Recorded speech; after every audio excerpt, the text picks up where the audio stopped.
I am greatly appalled. Galit po ako kung bakit na bigyan ng piyansa si Napoles. Bakit po? Bilang isang abogado, isa lang po ang ground ng pagbibigay po ng piyansa. Ibig sabihin, mahina ang kaso. Tandaan po natin, sa loob at sa labas ng administrasyon, marami pong kaalyado si Napoles. So, kailangan ipaliwanag ng administrasyon na to, bakit nakapiyansa? Mahina ba kaso?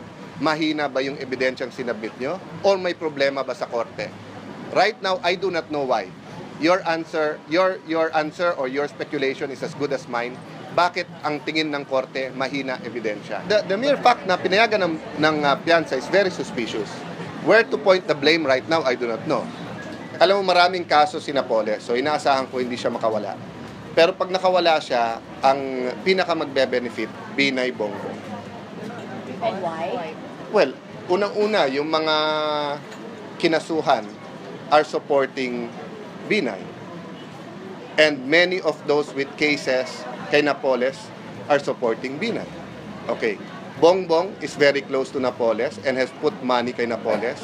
Yung Maya Santos na sinasabi, yung pala ang dahilan ba't galit sa akin si Bongbong dahil sulat ako ng sulat sa committee na ipatawag yung Maya Santos.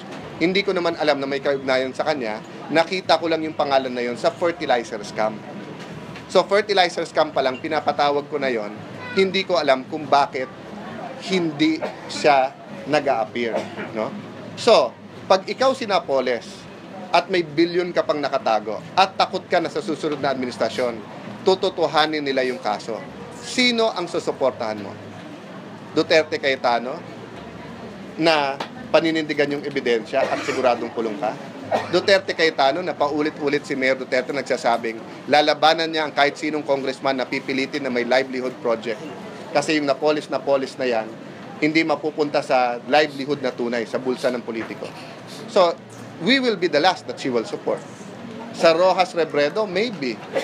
Kasi nga, nakapasel sila sa loob ng palasyo. Tinawag pa siya ni Mar na Ma'am Janet. No? I don't know the relationship. Sabi nila sa DBM, napakalakas niya. Diba? I don't think Grace Poe will benefit. No?